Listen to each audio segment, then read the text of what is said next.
ওকে, এবার পরের টপিক আমরা দেখি।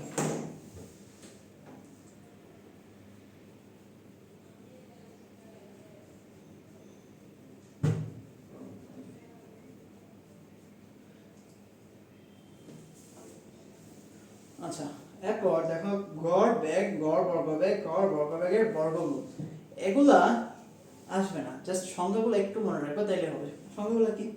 গড় বেগ কি? কোন একটা বস্তু যদি অসমবেগে গমন করে মোট অতিক্রান্ত দূরত্ব ও মোট সময়ের ভাগফলকে গড় বেগ বলে। মানে হচ্ছে যদি তাদের অসমবেগ মানে যদি ইকুয়াল না এমন একটা ভেলোসিটিতে, ইকুয়াল না এমন একটা ভেলোসিটিতে যদি অণুগুলা গ্যাসের অণুগুলা যায়, তাহলে টোটাল যে ডিসটেন্স যাবে আর টোটাল যে টাইম, তাদের যে ভাগফল তাকে হচ্ছে গড়বেগ বলে। বা আরেকটা সংখ্যা আছে, দুই ঘাতাংক বেগের গড়মানকে গড়বেগ বলে। ধরো 10, 5, 15, 20 চারটা মান দেওয়া আছে, 10 metre per second, 15 metre per second, 5 metre per second. গড়বেগ কত হবে? চারটা যোগ করবে ডিভাইড বাই 4, এই হচ্ছে গড়বেগ। জাস্ট এভারেজ যে ভেলোসিটিটা ওইটাই গড় বর্গবেগ। গড় বর্গবেগ কি? জাস্ট এখানে চারটা দিলাম না, চারটা প্রত্যেকটা ইন্ডিভিজুয়ালি স্কয়ার করবা, স্কয়ার করে কি তারা যোগ করবা, তাদেরকে যোগ করবা, চারটাকে যোগ করে চারটা 4 দিয়ে ভাগ করে দিবা। মানে এই দেখো আমি ভেঙে দেখাই, C1, C2, C3, C4 চারটা ভেলোসিটি না, গড়বেগ কি? চারটার যে average C1, C2, C3, C4 divide by 4। আর গড় বর্গবেগ কি? তাহলে স্কয়ার করে এভারেজ করতে হবে, C1 square plus C2 square plus C3 square plus C4 square divide by 4। এটা হচ্ছে আমাদের এভারেজ। মানে হচ্ছে গড় বর্গবেগ, এটা এভারেজ। আর হচ্ছে গড় বর্গবেগ, এটা মানে স্কয়ার করে যদি আমরা এভারেজ করি সেটা হচ্ছে আমাদের গড় বর্গবেগ। এরপর গড় বর্গবেগের বর্গমূল, এইটাই যদি তুমি জাস্ট রুট করে নাও, গড় বর্গবেগের বর্গমূল। গড় বর্গবেগ করছো, এটা জাস্ট রুট করে দিচ্ছি, এটা হচ্ছে গড় বর্গবেগের বর্গমূল। ওইটাকে আমরা সিআরএমএস ব্যাগ বলতে পারি, সিআরএমএস ব্যাগ। হ্যাঁ, গড় বর্গবেগের বর্গমূলকে আমরা জেনারেলি সিআরএমএস ব্যাগ বলি। তো এটাকে আমরা কি দিয়ে প্রকাশ করি? √3RT divide by m। এটা নিয়ে আমরা তো ম্যাথ টাইপ আলোচনা করছি, খুব ডিটেইলস আলোচনা করছি, এখানে আর দরকার নেই। ওকে, এরপর এখানে পরের গুলো হচ্ছে ডেরিভেশন। ডেরিভেশন নিয়ে তেমন কিছু লাগবে না। দেখি এরপর কি কোনটা ইম্পর্টেন্ট আছে।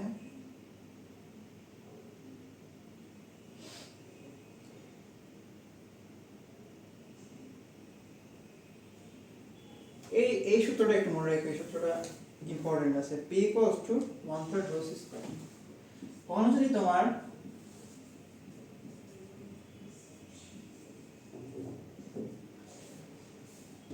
জাস্ট কোন একটা গ্যাসের ডেনসিটি জানো, ঘনত্ব জানো, তোমার প্রেসার চাই, তখন কি করবে? Just 1/3 rho c square. c কি? আমাদের ভেলোসিটি অফ লাইট আমরা জানি 3 × 10⁻⁷ মিটার পার সেকেন্ড। ওটা দিয়ে আমরা করে ফেলতে পারবো। একটু লিখে রাখো, আসতেও পারে বাট আসার প্রবাবিলিটি কম, এটা সূত্র জানলে আসে। এরপর হচ্ছে আমাদের আচ্ছা গ্যাসে গতিতত্ত্বের প্রয়োগ। প্রয়োগটা লাগবে না, প্রয়োগ দেওয়া কিছু হবেই না, প্রয়োগটা লাগবে না। চার্লসের সূত্রের প্রয়োগ, এই প্রয়োগগুলো লাগবে না। এরপর পরের টপিক হচ্ছে চাপ ও আয়তনের সম্পর্ক। এই যে এখান থেকে চাপ আর আয়তনের সম্পর্কে আমরা একটা সূত্র এটাই দিছে এখানে। ওই যে এক নাম্বার যেটা দেখো, C = দিছে কি √3p ডিভাইড বাই ρ।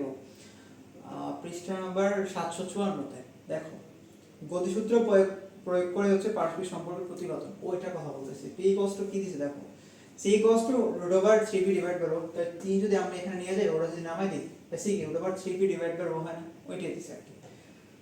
এরপর ওই যে E = 3/2RT, 3/2RT আমি এটা নিয়ে আলোচনা করছি। যদি আমাদের এক পারমিক হয় 3/2 nRT, দ্বি পারমিক হয় 5/2 nRT, ওইটাই। এখানে আর স্পেশাল কিছু নাই।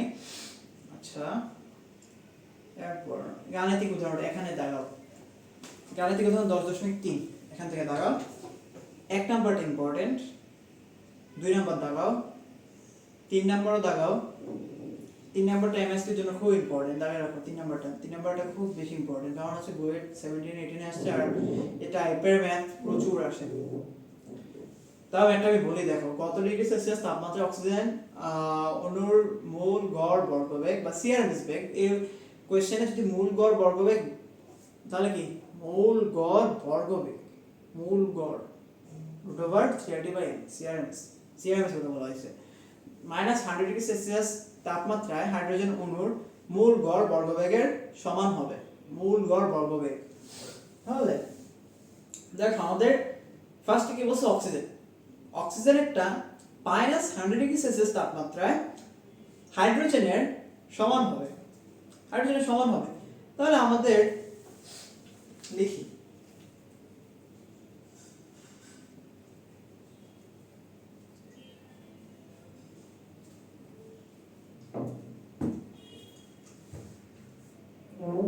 C of O2 C of H2, এটা তো অক্সিজেন আর হাইড্রোজেন বলছে। ওকে, তাহলে রুট ওভার 3RT, এখানে টেম্পারেচার ডিফারেন্স, সুতরাং TO2 divide by MO2 equals to root over, এটা কত নম্বর, নাম্বারটা লিখে দিই 3 নম্বর, হ্যাঁ 3 নম্বরটা। এটা হচ্ছে আমাদের T of hydrogen divide by mass of hydrogen. এখানে দেখো রুট ওই দুই পাশে আছে, সুতরাং রুট আমরা বাদ দিয়ে দিতে পারি, রাইট? রুট বাদ গেল, 3R বাদ, দুই দিকে মিউচুয়াল, তাহলে কি থাকে T আর M থাকে শুধু, রাইট? ওকে, আমাদের T of O2 বের করতে হবে। ওকে, রেখে দিলাম। M of O2 মাস হলো 32, এটা অবশ্যই tan ইনভার্স 3 আমাদের দিতে হবে, তো এখানে অবশ্য কারেন্টই যাবে, প্রবলেম নাই। T of O2 R T of H2 মানে হচ্ছে আমাদের টেম্পারেচার অফ হাইড্রোজেন, যেটা আমাদের দিচ্ছে -100°C, -173 কেলভিন, 173 কেলভিন। আর হাইড্রোজেনের জন্য আমাদের কত 2 × 10⁻³ রাইট? সুন্দর মতো 10⁻³ কাটা। এখন এই 2 আর এই 32 কে কাটা যায় না, কত 16 চলে আসে, 16। এই 16 কে আবার কোণাকুণি গুণ করানো যায়,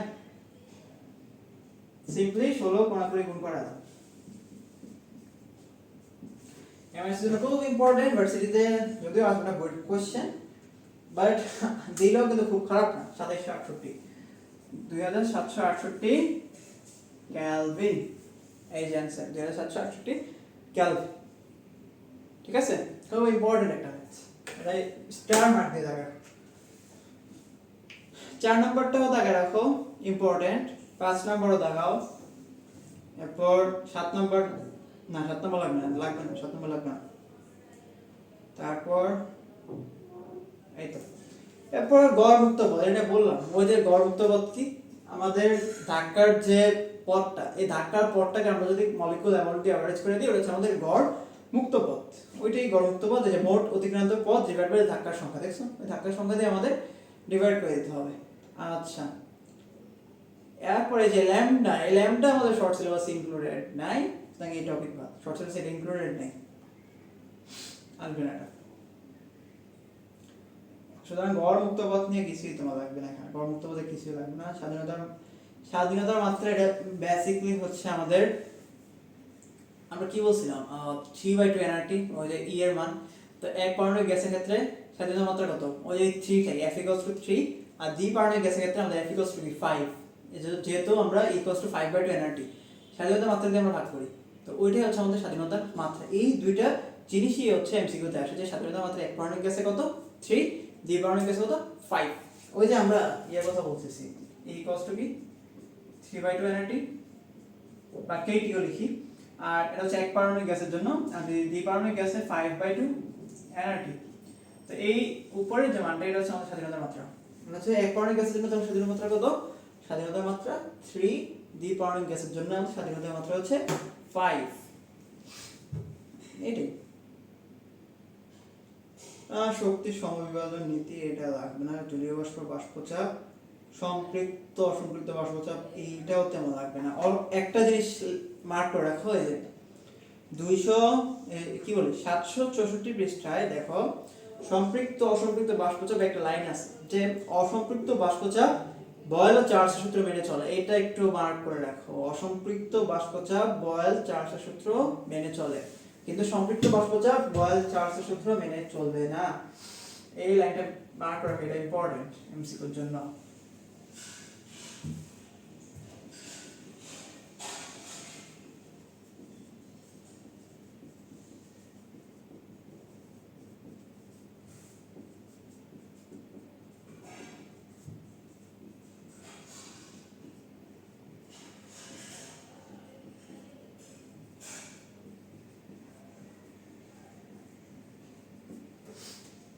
ইম্পর্টেন্ট, কিন্তু সম্পৃক্ত হলে কিন্তু এটা মেনে চলবে না, কোনোভাবে এটা মেনে চলবে না। যেহেতু অসম্পৃক্ত বাষ্পচাপ এই ক্ষেত্রে বয়েলার চার্লসের সূত্র অবশ্যই মেনে চলবে। ওকে, এটা একটা মার্ক করে রাখো। জলীয় বাষ্পের সাথে বায়ুচাপের সম্পর্ক, এখানে দেখবা কিছু গ্রাফ আছে, রো এর সাথে পি এর, রো এর সাথে টেম্পারেচার। এই গ্রাফ তো আমরা আগেও দেখাইছি, এটা আবার দিছে। এই গ্রাফগুলো ইম্পর্টেন্ট, এটা বলে দিছি। এরপর সম্পৃক্ত বাষ্পের বৈশিষ্ট্য, এটা একটু দেখো। সম্পৃক্ত বাষ্পের বৈশিষ্ট্য, সম্পৃক্ত বাষ্পের বৈশিষ্ট্য কি? এটা নির্দিষ্ট তাপমাত্রায় যখন আবদ্ধ স্থানে সর্বাধিক পরিমাণ বাষ্প ধারণ করে, ওই বাষ্পকে হচ্ছে আমরা সম্পৃক্ত বাষ্প বলি। মানে কোন একটা ডেফিনিট টেম্পারেচার, কনস্ট্যান্ট টেম্পারেচার, ওখানে কোন একটা আবদ্ধ স্থানে যদি আমরা সর্বাধিক বাষ্প ধারণ করে, ওটা হচ্ছে সম্পৃক্ত বাষ্প। তাহলে অসম্পৃক্ত কি? এটা উল্টাটা। যদি বাষ্প হয় আর অতিরিক্ত বাষ্প ধারণ করতে পারে, ওইটা হচ্ছে অসম্পৃক্ত। কম্পারিজন করে পড়ো এখানে। তো এটা একটা আবদ্ধ স্থানে তৈরি করা যায়, তাহলে অসম্পৃক্ত কি? আবদ্ধতেও করা যায়, খোলা স্থানেও করা যায়। এরপর কোন আবদ্ধ স্থানে তরল পদার্থের সংস্পর্শে বাষ্প থাকে, তাহলে ওটা হচ্ছে আমাদের বুঝতে হবে সম্পৃক্ত বাষ্প। কিন্তু যদি আবদ্ধ স্থানে কিছু বাষ্প থাকে কিন্তু কোনো তরল না থাকে, তাহলে ওই বাষ্প হচ্ছে আমাদের অসম্পৃক্ত বাষ্প। এই যে পার্থক্য করে করে বলবে, এই জিনিসটা পার্থক্য করে করে মনে রাখবে। এই জিনিসটা কিন্তু এমসিকিউতে আসে, এজন্য দেখাচ্ছি আর কি। তো সম্পৃক্ত বাষ্প বয়েল চার্লস মেনে চলে না, এই যে এখানে বললাম। কিন্তু অসম্পৃক্ত বাষ্প আমাদের অবশ্যই বয়েল চার্লসের সূত্র মেনে চলবে। এরপর দেখো, সম্পৃক্ত বাষ্পের সংস্পর্শে যথেষ্ট তরল পদার্থ না থাকলে স্থির তাপমাত্রায় ওই বাষ্পের আয়তন বৃদ্ধি করলে তরল পদার্থ বাষ্পীভূত হয়, ওই স্থান অসম্পৃক্ত হবে। এটা ইম্পর্টেন্ট না, বাট একটু মনে রাখবে এটা। আর এরপর হচ্ছে নির্দিষ্ট পরিমাণ অসম্পৃক্ত বাষ্প যদি তাপমাত্রা স্থির রেখে আয়তন কমায় দাও, তাহলে কি সে সম্পৃক্ত হয়ে যাবে। মানে কনভার্সন আর কি। সম্পৃক্ত কিভাবে অসম্পৃক্ত হবে, অসম্পৃক্ত কিভাবে সম্পৃক্ত হবে। এরপর সম্পৃক্ত বাষ্প তরলের সাম্যাবস্থানে থাকে। সম্পৃক্ত বাষ্প অবশ্যই তরলের সাথে সাম্যাবস্থানে থাকবে, ইকুইভ্যালেন্ট হয়ে থাকবে। আর অসম্পৃক্ত বাষ্প হচ্ছে তরলের সাথে সাম্যাবস্থানে থাকবে না, সেটাই। এটা হচ্ছে আমাদের ডিফারেন্স। এখানে একটা এক্সট্রা আছে যে তাপমাত্রা বৃদ্ধি করে যদি নির্দিষ্ট পরিমাণ সম্পৃক্ত বাষ্পকে অসম্পৃক্ত করতে পারবে, এইটা ইম্পর্টেন্ট। তাপমাত্রা যদি বাড়ায় দাও, তোমার একটা নির্দিষ্ট অ্যামাউন্টে সম্পৃক্ত বাষ্পকে তুমি অসম্পৃক্ত করে ফেলতে পারবা। তো যদি তাপমাত্রা কমায় দাও, নির্দিষ্ট পরিমাণ অসম্পৃক্তকে সম্পৃক্ত করতে পারবা। এই পয়েন্টটা মার্ক করে রাখো। তাপমাত্রা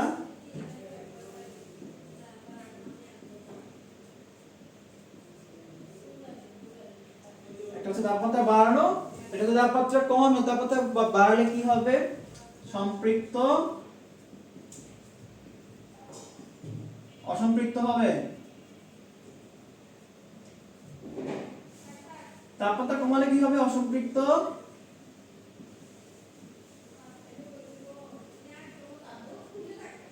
সম্পৃক্ত হবে। এই পয়েন্টটা মার্ক করে রাখো। এই পয়েন্টটা বেশি ইম্পর্টেন্ট, 7 নম্বর পয়েন্টটা। আর অসম্পৃক্ত ক্ষেত্রে 6 নম্বর পয়েন্টটা। যদি তাপমাত্রা বাড়াও সম্পৃক্ত অসম্পৃক্ত হবে, তাপমাত্রা কমালে অসম্পৃক্ত হচ্ছে আমাদের সম্পৃক্ত হবে। এরপর শিশিরাঙ্ক কি বলছি আমি? যে আগে বলছি যে তাপমাত্রায় নির্দিষ্ট পরিমাণে বায়ু তার ভেতরে জলীয় বাষ্প দ্বারা সম্পৃক্ত হয়, বা ওই পরে সংখ্যাটা বেশি যে তাপমাত্রায় শিশির জমতে শুরু করে, তাকে হচ্ছে আমরা শিশিরাঙ্ক বলি। এরপর আর্দ্রতা কি? মানে বায়ু যতটুকু ভিজা, বলছি না যতটুকু ওয়েট, এটা হচ্ছে আমাদের আর্দ্রতা, হিউমিডিটি আর কি, হিউমিডিটি বলা হয়। এরপর পরম আর্দ্রতা মানে কোন স্থানে একক আয়তনে বায়ুতে যে পরিমাণ জলীয় বাষ্প থাকে, তাকে হচ্ছে ওই বায়ুর পরম আর্দ্রতা বলে। মানে কোন সময় কোন স্থানে নির্দিষ্ট একটা অ্যামাউন্টের আয়তনের মধ্যে যে পরিমাণ বাষ্প থাকে, তাকে হচ্ছে পরম আর্দ্রতা বলে। আপেক্ষিক আর্দ্রতা কি? কোন নির্দিষ্ট তাপমাত্রায় নির্দিষ্ট আয়তনের বায়ুতে যে পরিমাণ জলীয় বাষ্প থাকে, ওই আয়তনে বায়ুকে সম্পৃক্ত করার জন্য, ওই আয়তনে বায়ুকে তুমি সম্পৃক্ত করবা, ওটা করার জন্য যতটুকু জলীয় বাষ্প তোমার দিতে হবে, সেটাকে তার যে রেশিও, ওই রেশিওকে আমরা আপেক্ষিক আর্দ্রতা বলি। প্রত্যেকটা নিয়ে আমরা আলোচনা করছি R = F বা f in 100%। এই জিনিসটা যে 700 68 পৃষ্ঠা লাস্টের দিকে দেখো, আপেক্ষিক আর্দ্রতা 60% বলতে কি বোঝায়, এই জিনিসটা ইম্পর্টেন্ট। কি বোঝায় বলো তো? বায়ুর তাপমাত্রা নির্দিষ্ট আয়তনে ওই বায়ুকে সম্পৃক্ত করতে যে জলীয় বাষ্পের প্রয়োজন তার 60% হচ্ছে বায়ুতে আছে, 60% আছে, আরো 40% দরকার। এটাই মানে বায়ুতে উপস্থিত জলীয় বাষ্পের চাপ একই তাপমাত্রায় সম্পৃক্ত জলীয় বাষ্পের চাপের 60% বা 3/5 অংশ। তাহলে ওই বায়ু শিশিরাঙ্কে সম্পৃক্ত জলীয় বাষ্পের চাপ বায়ুর তাপমাত্রা সম্পৃক্ত জলীয় বাষ্পের চাপে 100 ভাগের 60 ভাগ, কারণ কি F by capital F, small f by capital F না, সুতরাং 100 ভাগের 60 ভাগ, এটাই বোঝাচ্ছে। ওকে, এরপর গুরুত্ব লাগবে না, গুরুত্ব তেমন আসবে না। বাকি ওই যে একটু ঘটনাগুলো মনে রেখো, আর্দ্রতা মিতি সংক্রান্ত একটা বাস্তব ঘটনা।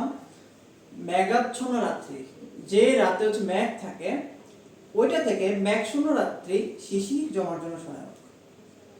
তোমার আকাশে মেঘ আছে, ওই সময় শিশির এত ইজিলি জমবে না যতটা তোমার আকাশে মেঘ না থাকলে শিশির জমবে। আচ্ছা, এরপর একটা বর্ষার দিন অপেক্ষা শীতকালে ভিজা কাপড় তাড়াতাড়ি শুকায়, একদম কমন সেন্স। বর্ষাকালে তোমার জলীয় বাষ্প ঘুরে বেড়াতেছে, বর্ষাকালে বৃষ্টি হচ্ছে, ওই টাইপের কাপড় এত ইজিলি শুকাবে, আমরা কি শুকাতে পারি? এই যে এখনই তো এত বৃষ্টি হইতেছে, কাপড় শুকাতে দিলে কি তাড়াতাড়ি শুকায় না দেরিতে শুকায়? দেরিতে শুকায়। কিন্তু শীতকাল দেখো, শীতকালে পুরো রোদ থাকে, কাপড় তাড়াতাড়ি শুকাবে। এরপর গরমের দিনে কুকুর চিৎপা বের করে দৌড়ায়। গরমের দিনে দেখবা মানে কুকুর হচ্ছে শরীর উত্তপ্ত হয়ে যায়, তখন সে হচ্ছে প্রচন্ড অস্বস্তি ফিল করে। তো ওই জন্য কি জিহ্বাটা সে তার লালা থাকে, তার জিহ্বা এক ধরনের লালা থাকে কুকুরের জিহ্বার মধ্যে। ওই লালা কি কুকুরের শরীর থেকে কি করে, বাষ্পীভবনের সুপ্ততাপ শোষণ করে, বাষ্পীভবন হওয়ার মাধ্যমে সুপ্ততাপটা শোষণ করে এবং কুকুরের শরীর ঠান্ডা হয়, কুকুর স্বস্তি অনুভব করে। এইটাই একটা এক্সাম্পল। কি এই যে পরের এক্সাম্পলটা আমি বলতাম যে ঘর্মাক্ত দেহে পাকার বাতাস লাগলে আরাম অনুভূত হয়। তুমি যখন বাইরে থেকে ঘামে আসবা তখন কি তুমি ফ্যানের নিচে বসবে না গোসল করবা? ফ্যানের নিচে বসবা, কারণ ডাইরেক্ট গোসল গেলে কি, রিসেন্টলি একটা এক্সপেরিমেন্ট হয়েছে যে ডিরেক্ট যদি গোসল করো তোমার হিট স্ট্রোকের প্রবাবিলিটি অনেক বেশি বাড়ে। তুমি যদি ডিরেক্ট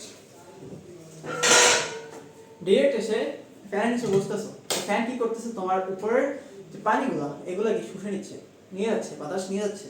নিয়ে যাওয়ার কারণে এখানে তোমার একটা ঠান্ডা ফিল আছে। দেখবা ঘামায় আসছো, তুমি ফ্যান ছাড়া বসছো, দেখবা মানে ঠান্ডা ফিল হচ্ছে। এটাই কুকুরে ওই এক্সাম্পলটাই হয় যে জিহ্বা বের করে রাখে, তাহলে তার জিহ্বা থেকে কি হয়, পানি বাষ্প হয়ে যায়, তখন তার জিহ্বা একটা ঠান্ডা ফিল হয়, তখন তার পুরো শরীরে একটা ঠান্ডা ফিল আসে। তেমনি মানুষের ক্ষেত্রে সেম ঘর্মাক্ত দেখো, মানে যদি আমাদের ঘাম সুইট খুব বেশি হয়, আমরা এসে ফ্যানের নিচে বসি, তখন আমাদের ঠান্ডা ফিল হবে। তোমার যদি বাইরে থেকে আসো অবশ্যই গোসল না করে আগে 10 মিনিট 15 মিনিট ফ্যানের নিচে বসবা, বসে শরীরটা ঠান্ডা হবে, এরপর গিয়ে গোসল করবা, এটা একদম ফুল রিফ্রেশিং। তো ডিরেক্ট আমাদের মনে হচ্ছে কি না থুর বাইরে থেকে আসছে একটু গোসল করি, না, 10 মিনিট ফ্যানের নিচে বসবা, শরীরটা ঠান্ডা হোক, ঠান্ডা পেলে কি গোসল করা। কারণ আমি বলি রিজনটা, তুমি ঘামে আসছো, অলরেডি তোমার শরীরটা গরম, এই অবস্থায় গোসল করতে গেছো, হিটের একটা খুব ম্যাসিভ ডিফারেন্স থাকে, পানিটা ঠান্ডা, শরীর খুব গরম, এক্ষেত্রে হিট স্ট্রোকের ঝুঁকি খুব বাড়ায় দেয়। কিন্তু তুমি ঘামে আসছো, শরীর ঠান্ডা করছো, তখন কি একটা ব্যালেন্স, ঠান্ডা শরীর ঠান্ডা পানিতে গোসল করতেছে, ব্যালেন্স থাকে, সুতরাং হিট স্ট্রোকের ঝুঁকিও কমায় দেয়। এই আচ্ছা, ওটা একটু বাইরে আলোচনা হয়ে গেল। যাই হোক, ঘরমুক্ত দেখে তাহলে আমাদের যদি পাখার বাতাস লাগে তাহলে হচ্ছে আমাদের খুব আরাম অনুভূত হয়। আচ্ছা, শীতকালে শরীর ও ঠোঁটে মুখে গ্লিসারিন লাগানো হয়, এটা তো জানার কথা। শীতকালে কি আমাদের ঠোঁট ফেটে যায় না? কারণ কি আমাদের ঠোঁটের যে আমি বলছি শীতকালে কিন্তু কাপড় তাড়াতাড়ি শুকায়, শীতকালে তেমনই ভাবে ঠোঁট থেকে আমাদের যে ভিজা ভাবটা এটা কিন্তু আমাদের বাতাস নিয়ে নেয়, এজন্য ফেটে যায়। মানে পানি কম হয়ে যাওয়ার কারণে বা লিকুইড সাবস্টেন্স কম হয়ে যাওয়ার কারণে ঠোঁটটা ফেটে যায়। এজন্য আমাদের গ্লিসারিন দিতে হয় বা ভ্যাসলিন দিই আমরা। ভ্যাসলিন দিলে কি ঠান্ডা ভাব কি বলি ভিজা ভাবটা থাকে, যেন বাতাস নিতে পারে না। ভ্যাসলিন কি করে, বাতাস কিন্তু ভ্যাসলিন থেকে কোনো তরল পদার্থ নিতে পারে না, এজন্য এটা রিকভার করে আর আমাদের ঠোঁটটা ফাটা থেকে আমাদের রক্ষা করে। ঠিক আছে, পর শিশিরাঙ্ক, গ্লেসিয়ার ধ্রুবক, এগুলো আমরা সব আলোচনা হয়েছে, এখানে আর কিছু বলার নাই। বাকি সব হচ্ছে তুমি করে নিও, এখানে করে নিও, সরি আর কিছু দেখার নেই, মানে যেগুলো পড়ে সেগুলো একটু দেখে নিও, এটাই বললাম। তাহলে আমাদের টাইম মোটামুটি ভালোই গেছে। নেক্সট দিন আমরা হচ্ছে কোয়েশ্চেন ব্যাংকে আলোচনা করবো। কোয়েশ্চেন আমি অলরেডি পাঠিয়ে দিছি, তুমি হচ্ছে একটু অ্যানালাইসিস করো, এরপর আমরা নেক্সট দিন কোয়েশ্চেন ব্যাংকটি আলোচনা করবো। ওকে, তাহলে good bye for today, best of luck.